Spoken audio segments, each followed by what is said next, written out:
Hiwain na natin yung ating tengang baboy. Yung tenga ng baboy. Pinakuluan ko siya guys. And then, instead na ihaw, inilagay ko lang, in-oven ko lang siya konti. So, maninipis. Ayan. Namimiss ko kasi ito guys. Noong nagtatrabaho pa ako sa Pilipinas sa may Chinese gen. Alam mo naman sa Bloomington, madaming kainan. So, namimiss ko to. Kasi paglabas mo sa hospital, makikita mo yung mga karinderya doon. Ayan. At namimiss ko talaga itong Tokwa't Baboy. So, gawin din natin. Why not?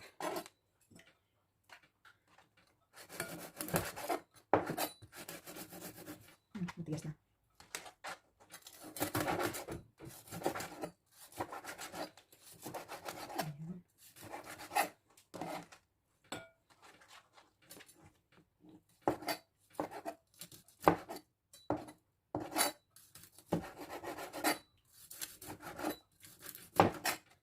Magpapasarap dito sa Tokwa't Baboy ay yung sauce. So, kailangan masarap yung sauce.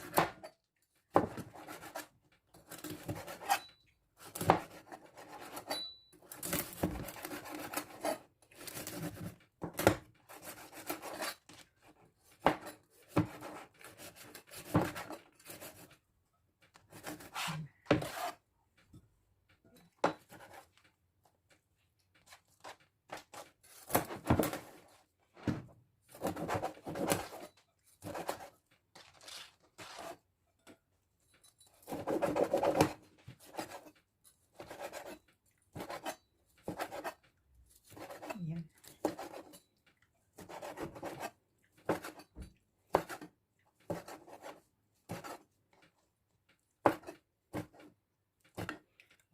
Pinakuluan ko nito guys with dahon ng bay leaves at onions tsaka whole black pepper. Yan, so pinakulang ko ng pinakuluan. At a little bit of salt.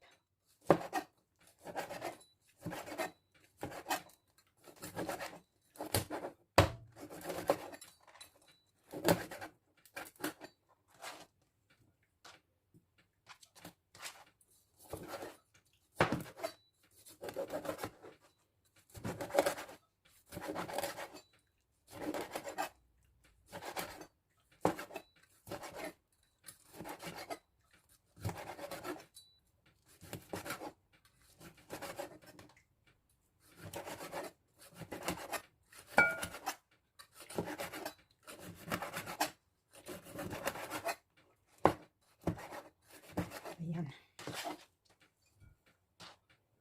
Ang gagamitin ko dito na tokwa ay yung ready to eat na guys. Ayan. Yun ang binili ko sa Asian shop. So, ano ko lang. Hatiin ko lang konti. Ayan.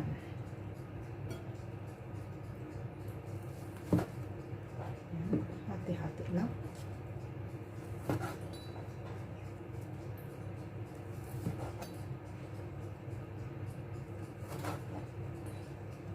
This is ready to eat. This is the good thing, you know, comfort of ready-made food.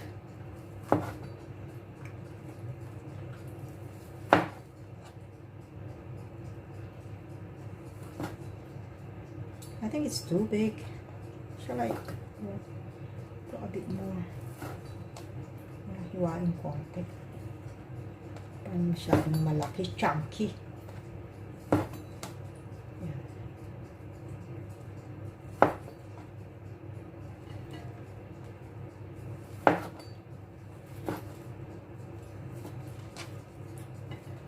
Masustansya po itong tofu. Tokwa.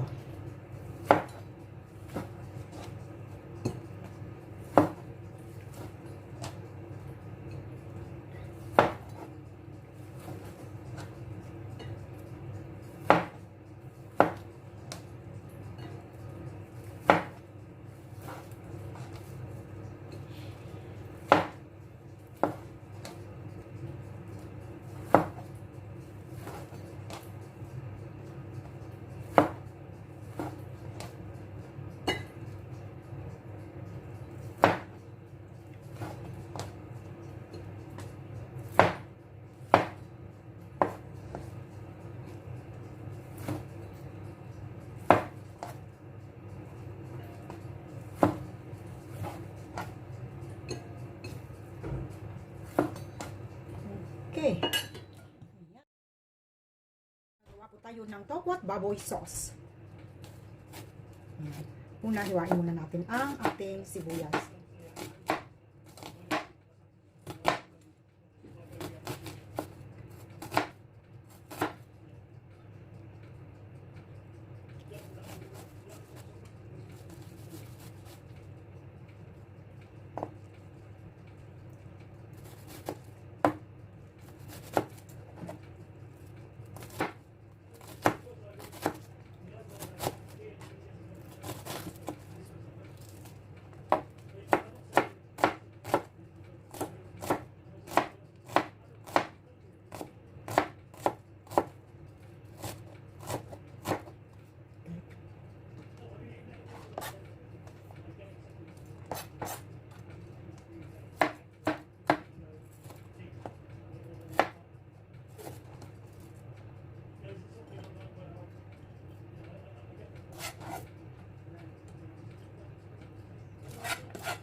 Chili.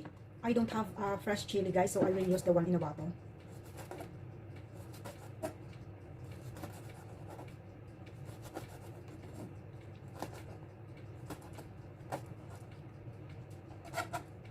Ayan. Okay, so i-mix na natin yung ating Tokwa't Baboy sauce. Ayan. Ito yung suka, vinegar. Ayan.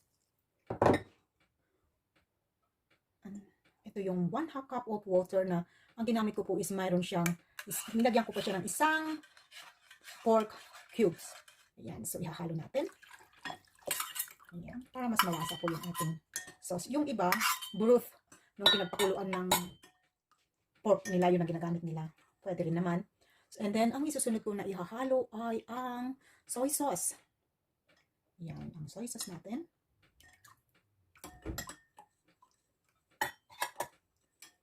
Ayan. And 1 teaspoon ng salt. So, ang gagamitin ko dito na salt ay your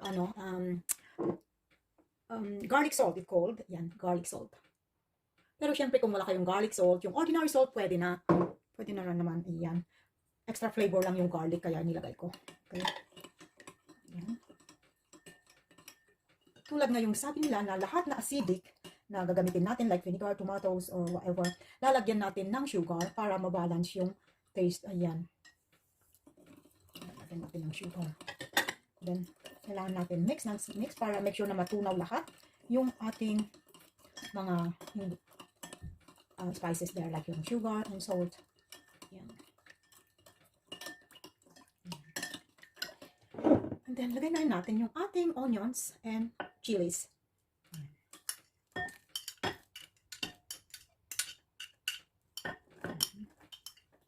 Wala akong available sa bahay na onions na pula, kaya puti na lang, pwede na rin. Same with my chilies. Wala akong fresh na green chilies, kaya yung nasa bote. Kailangan flexible tayo, guys. Okay.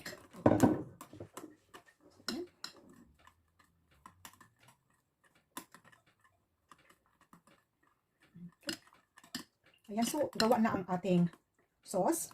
So ihalo na natin ang ating sauce.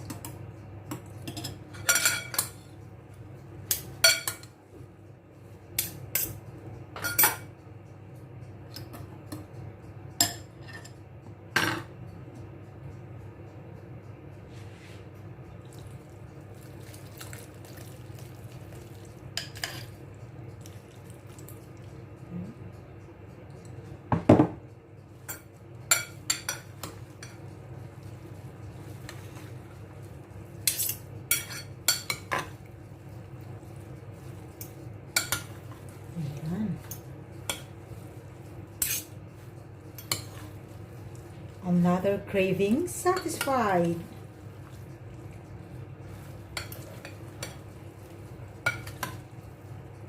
Kailangan i-soak natin para ma-absorb yung sauce. Dahil yung sauce ang nagpapasarap nito.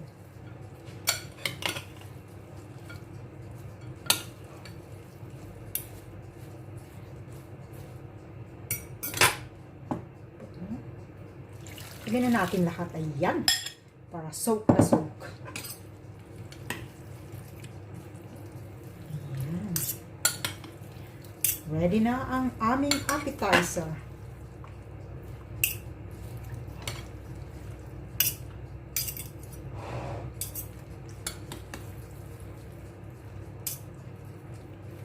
Ayan.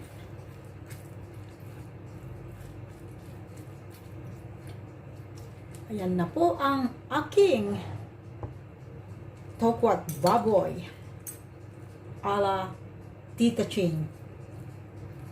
Ayan. Tikman ko kung masarap na.